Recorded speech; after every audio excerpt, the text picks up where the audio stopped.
주시는 말씀 함께 받도록하겠습니다. 마태복음 제4장 12절로 20절. 예수께서 요한이 잡혔다고 하는 말을 들으시고 갈릴리로 돌아가셨다. 그리고 그는 나자렛을 떠나 스불론과 납달리 지역 바닷가에 있는 가버나움으로 가서 사셨다. 이것은 예언자 이사야를 시켜서 하신 말씀을 이루시려는 것이었다. 스불론과 납달리 땅, 요단강 건너편 바다로 가는 길목, 이방 사람들의 갈릴리, 어둠에 앉아있는 백성이 큰 빛을 보았고 그늘진 죽음의 땅에 앉은 사람들에게 빛이 비추었다. 그때부터 예수께서는 회개하여라, 하늘나라가 가까이 왔다 하고 선포하기 시작하셨다. 예수께서 갈릴리 바닷가를 걸어가시다가 두 형제 베드로라는 시몬과 그의 형제가 아닌 안드레가 그물을 던지고 있는 것을 보셨다. 그들은 어부였다. 예수께서 그들에게 말씀하셨다. 나를 따라오너라. 나는 너희를 사람을 낳는 어부로 삼겠다. 그들은 곧 그물을 버리고 예수를 따라갔다. 거기에서 조금 더 가시다가 예수께서 다른 두 형제 곧 세베대의 아들 야고보와 그의 동생 요한을 보셨다. 그들은 아버지 세베대와 함께 배에서 그물을 깃고 있었다. 예수께서 그들을 부르셨다. 그들은 곧 배와 자기들의 아버지를 놓아두고 예수를 따라갔다. 예수님이 제자들에게 별 말씀 안 하셨거든요. 큰 설명도 없었습니다. 그리고 우리가 짐작하건대 예수님의 행색이 무슨 거창한 그 예복이나 무슨 치장을 하고 계신 것 같지도 않아요. 그리고 뭐 상대적으로 남루한 옷을 입고 계셨겠죠. 남루한 옷을 입은 사람이 내 앞에 서가지고 나를 따르라. 내가 사람 낳는 업으로 삼겠다. 딱 두 말씀 하셨거든요. 근데 이 말에 이렇게 훅 대가지고 그 그물 던지다가 그물 놓고 그걸 따라 나섰다. 게다가 그 세베대 아들 둘은 뭐 사람 낳는 업으로 삼겠다 하는 얘기도 없어요.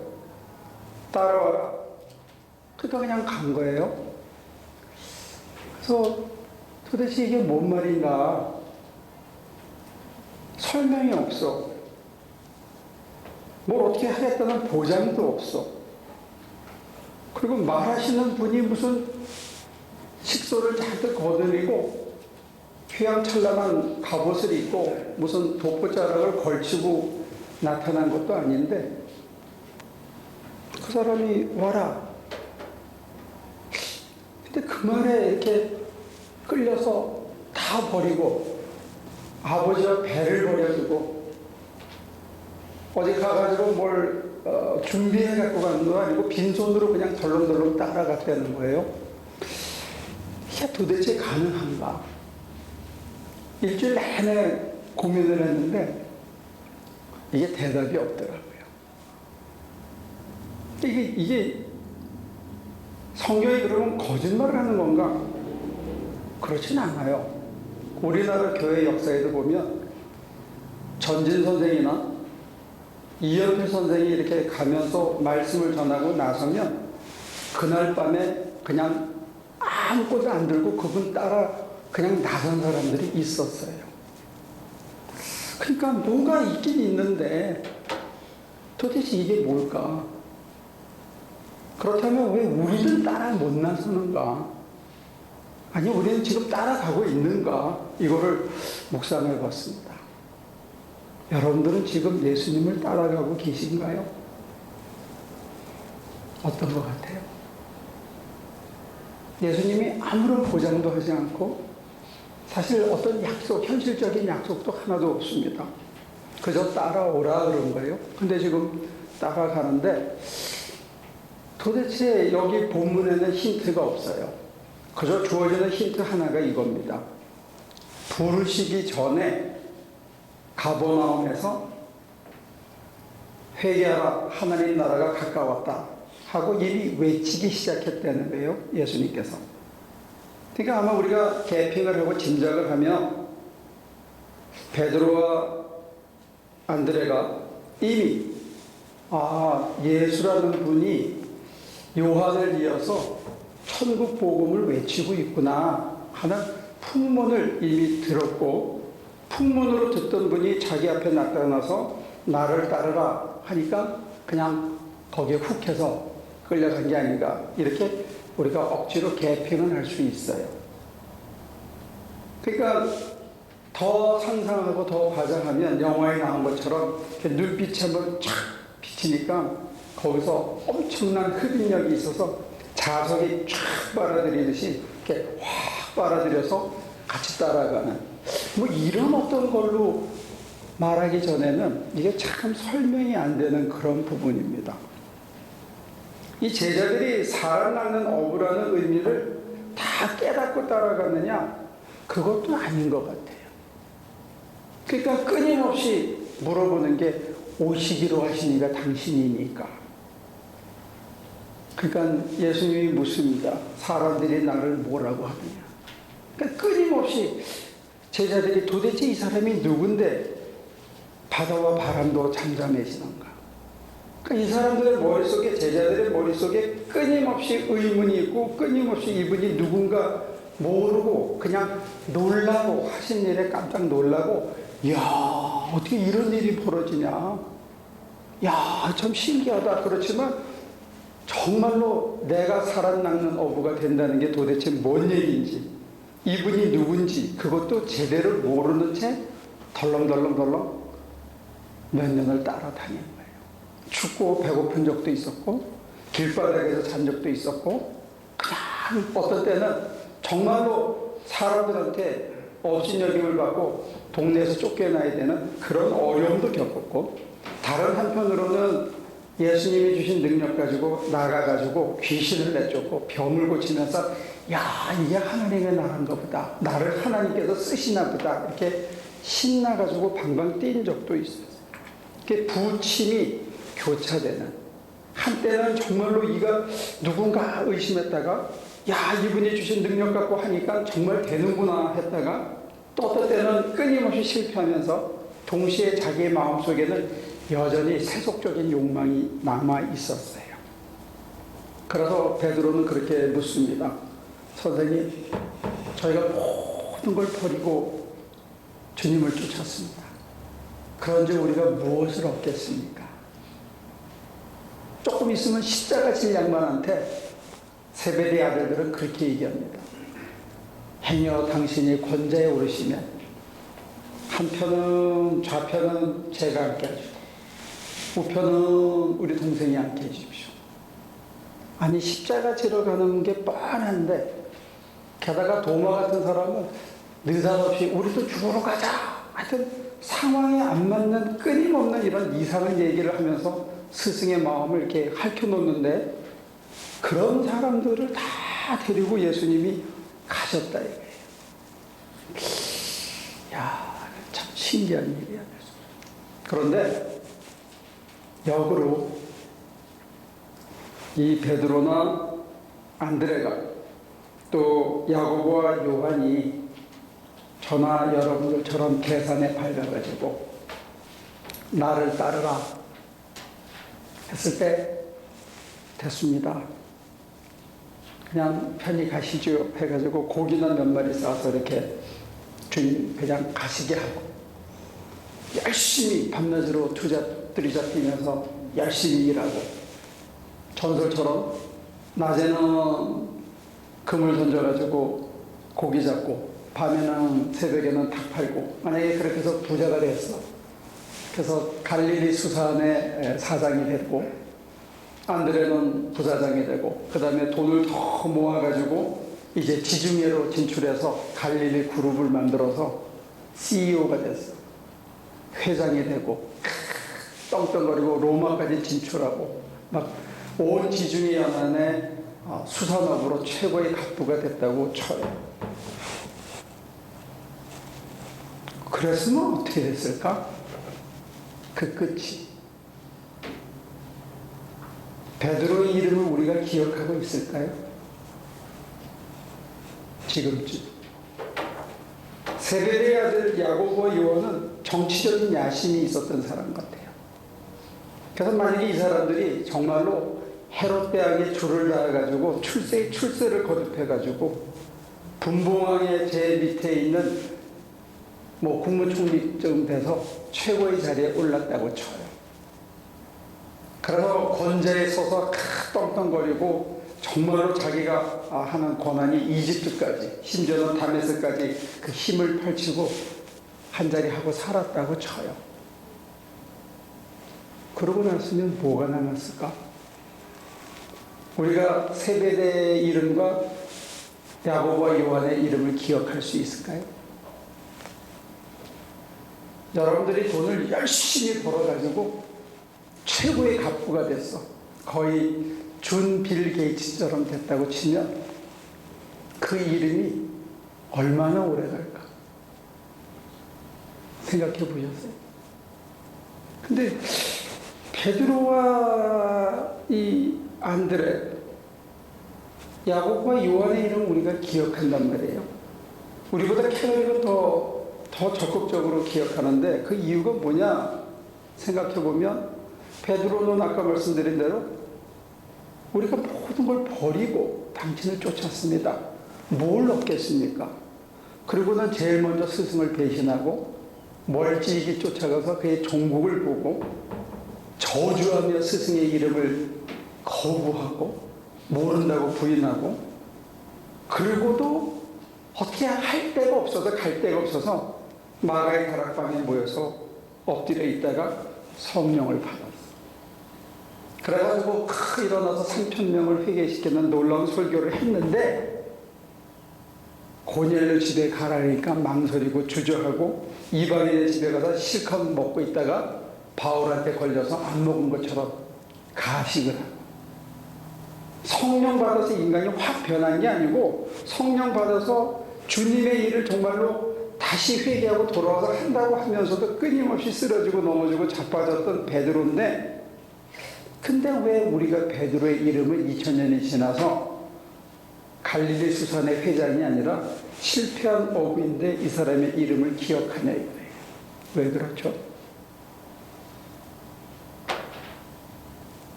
우리가 베드로를 기억하는 것 중에 하나가 베드로 자신이 썼는지는 몰라도 아마 베드로에게 영향을 받은 그의 공동체의 제자의 제자증이 썼겠죠. 베드로 아니면 이게 베드로의 정신에 가장 가깝다고 해서 베드로의 이름을 빌려서 썼는지 몰라도 베드로 전서 후서를 보면 베드로의 영성에 대한 암시가 나와요. 그게 뭐냐면 이렇게 나옵니다. 믿음의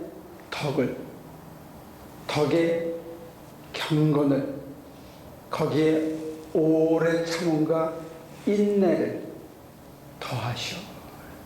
오래 참음과 인내를 더하라. 그 다음에 거기에 절제와 형제 우애와 사랑을 더하라. 왜? 그렇게 하는 게 신의 성품에 참여하는 거라는 거예요.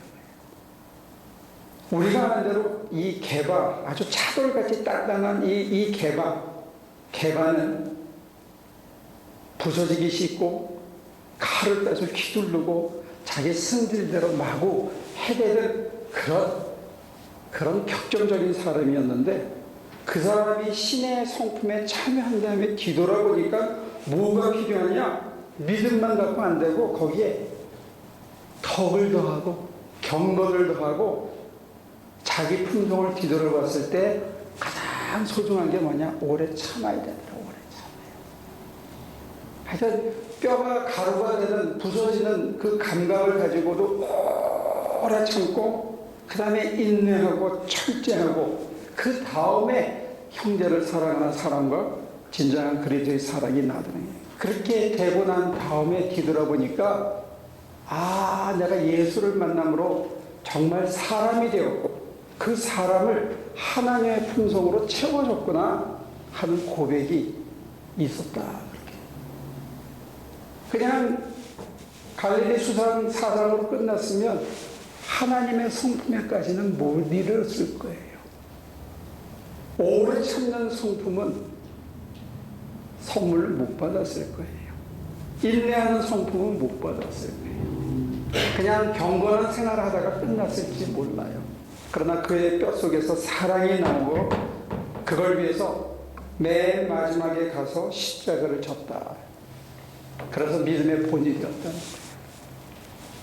제자들을 한 사람 한 사람 다 훑어보면 예수님이 어디로 가시는지 제대로 모르고 따랐고, 예수님이 하신 말이 뭔지를 몰랐고, 예수님이 누군지를 제대로 몰랐고, 심지어 그가 하신 약속이 나한테 어떤 형태로 이루어질지도 몰랐고, 뿐만 아니라 자기 속에 여전히 세속적인 욕망과 욕심과 자기 애와 애착을 가득 품은 채 끝까지 따라갔어요.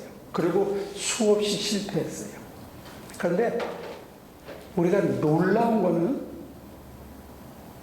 시작보다 끝이 좋았다는 사실이에요.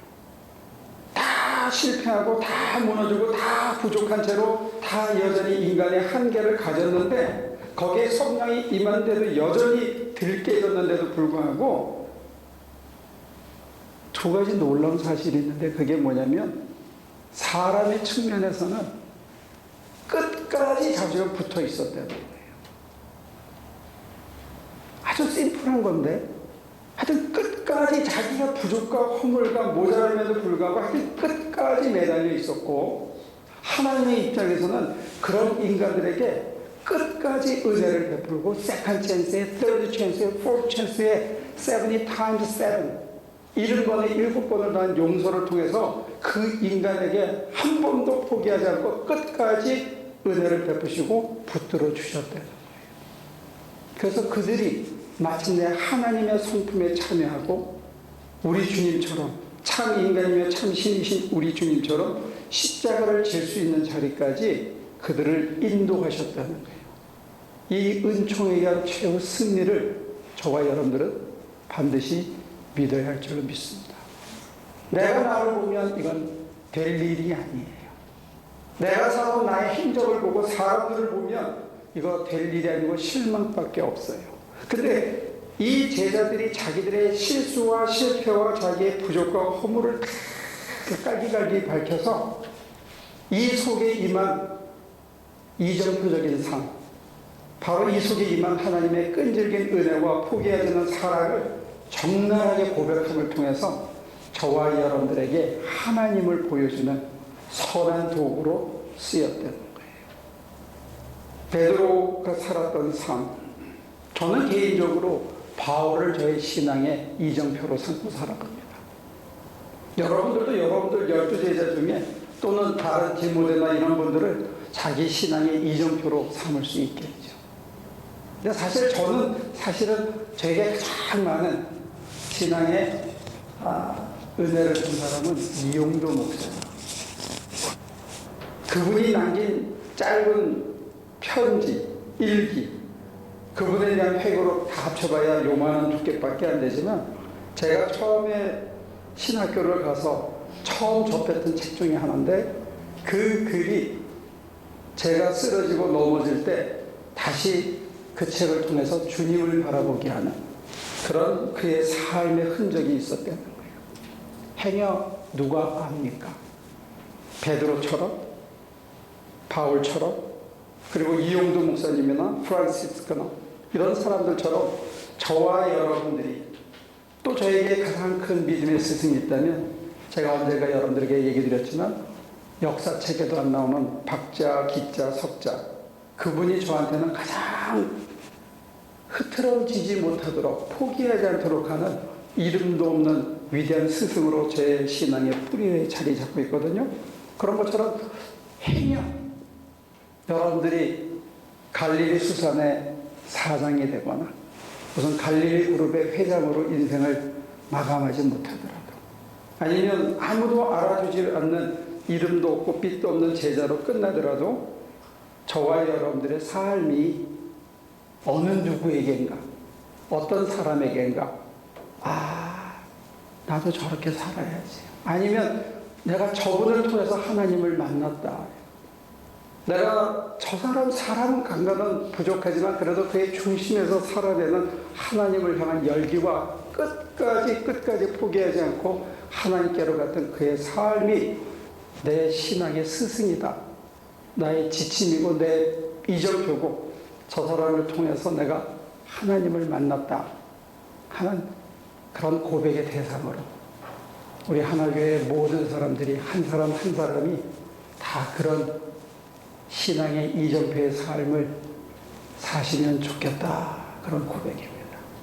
우리가 빛도 없이 이름도 없이 사라질 수 있지만 그러나 그 우리의 한 삶을 통해서 끝까지 우리는 부족해요. 우리는 넘어질 수밖에 없고 우리는 여전히 우리 속에 추악하고 더러운 것을 끌어안은 채 따라가는지도 모르고 정말로 사람을 낚는 어부가 된다는 게 무엇인지도 모르고 기독교인이 된다는 참 의미도 제대로 모르고 살아갈 수 있을지 몰라요.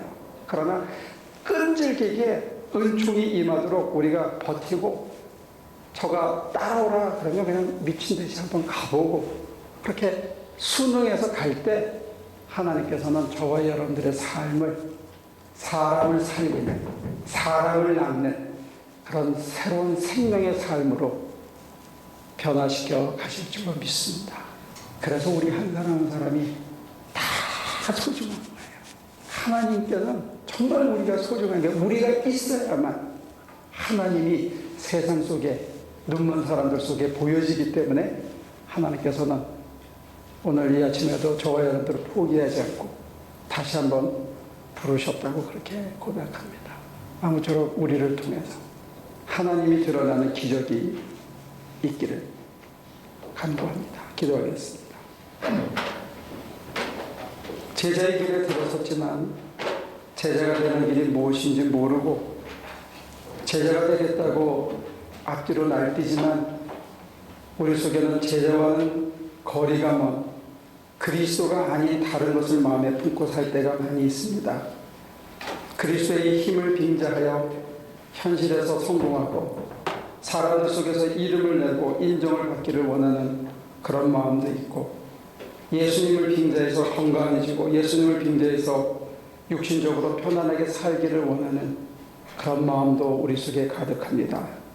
그런 어리석고 허물 많은 우리들을 더 재밌고 더 쉬운 것 찾아다니는 우리들을 사용하셔서 정말로 사람이 어떻게 사는 게 하나님의 성품에 참여하는 사람답게 사는 길인지 보여주시기 위해서 우리의 도움을 구하시고 우리의 참여를 부탁하시는 아버지 하나님, 정말로 부끄럽고 미안해서 그 길을 따라가기가 정말 어렵지만 다시 한번 우리를 감싸시고 포기하지 않는 은총으로 인도하셔서 지금은 비록 미약해서 쓰러지고 넘어지지만 이 길을 잘 따라가서 정말로 오래 참고 오래 참는 아버지의 품성을 배우고 인내하고 절제하시는 아버지의 품성을 우리 속에 담아 마침내 우리 속에서 형제를 살아가고 모든 인간을 한결같이 사랑하는 사랑의 열매와 사랑의 향기가 나오는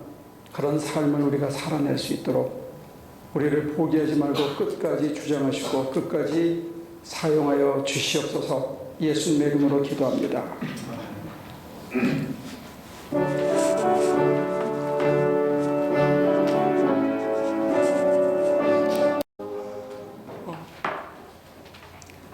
이제는 우리의 죄를 깨끗하게 씻어서 도말하여 주신 예수 그리스도의 무한하신 은혜와 완전하시고 영원하시며 자존하시고 단일하신 하나님 아버지의 극진하신 사랑하심과 모든 것을 다 포기하고 주님을 따르기를 소원하시는 주님의 그 크신 성령님의 감화, 감동, 교통하시는 교훈의 크신 역사하심, 오늘 이 자리에 참여하신 당신의 사랑하는 모든 권속들과 그 가정의 자녀들과 그리고 허락하신 기업들 위해 이제로부터 영원토록 나사렛 예수 그리스도의 이름으로만 복이 충만할지어다. 아멘.